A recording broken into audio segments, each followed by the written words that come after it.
கொஞ்ச நேரம் அப்படியே உண்டாதா?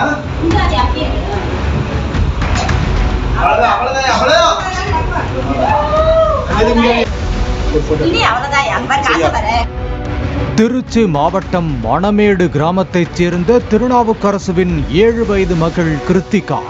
அந்த பகுதியில் உள்ள அரசு பள்ளியில் 2ஆம் வகுப்பு படித்து வரும் கிருத்திகா சம்பவத்தன்று மாலை பள்ளி முடிந்து வீட்டிற்கு வந்ததும் தனது தந்தையிடம் தின்பண்டம் வேண்டும் என்று கேட்டுள்ளார். திருநாவுக்கரசு 5 ரூபாய் நாணயத்தை கொடுத்து கடையில் தின்பண்டம் வாங்கிக் கொள்ளுமாறு கூறியுள்ளார். கடைக்கு சென்ற சிறுமி 5 ரூபாய் நாணயத்தை வாயில் போட்டு விளையாடியபடி நடந்து சென்றுள்ளார். அப்போது எதிர்பாராத விதமாக நாணயத்தை சிறுமி விழுங்கியதாக கூறப்படுகிறது. மூச்சு திணறல் ஏற்பட்டதால் தனது தந்தையிடம் ஓடி வந்து நாணயத்தை விழுங்கிவிட்டதாக கூறியுள்ளார் சிறுமி கிருத்திகா. இதனால் பதறி துடித்த திருநாவுக்கரசு அக்கம் பக்கத்தினர் உதவியுடன் நாணயத்தை எடுக்க முயன்றுள்ளார்.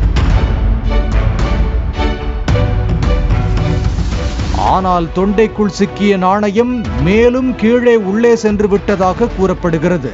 சிறுமியை காப்பாற்ற உடனடியாக முசிறி அரசு மருத்துவமனைக்கு அழைத்து சென்றனர். அங்கிருந்து மேல் சிகிச்சைக்காக திருச்சி அரசு தலைமை மருத்துவமனையில் சிறுமி கிருத்திகா அனுமதிக்கப்பட்டாள். அங்கு டாக்டர்கள் சிறுமிக்கு எக்ஸ்ரே எடுத்து பார்த்தபோது உணவு குழாய் பகுதியில் நாணயம் செங்குத்தாக சிக்கி இருப்பதை கண்டறிந்தனர்.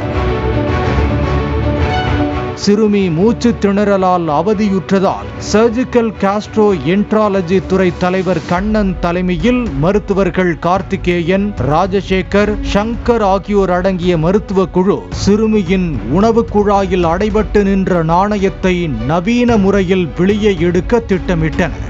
அதன்படி நுண்ணிய கேமராவுடன் கூடிய கருவியை அவரது வாய் வழியாக தொண்டைக்குள் அனுப்பிய மருத்துவ குழு உணவு குழாயில் சிக்கிக் கொண்டிருந்த 5 ரூபாய் நாணயத்தை கவ்வி பிடித்து வெளியே கொண்டு வந்தது.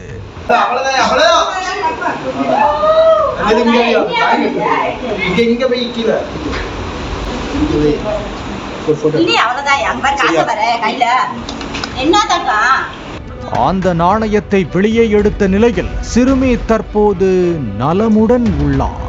பெற்றோர் சிறுவர் சிறுமிகளிடம் நாணயத்தை கொடுக்கும் போது வாயில் போட்டு விளையாடக்கூடாது என்று அறிவுறுத்தி அனுப்ப வேண்டும் என்று மருத்துவர்கள் சுட்டிக்காட்டுகின்றனர். பாலிமர் செய்திகளுக்காக திருச்சி செய்தியாளர் கலைவேந்தன்.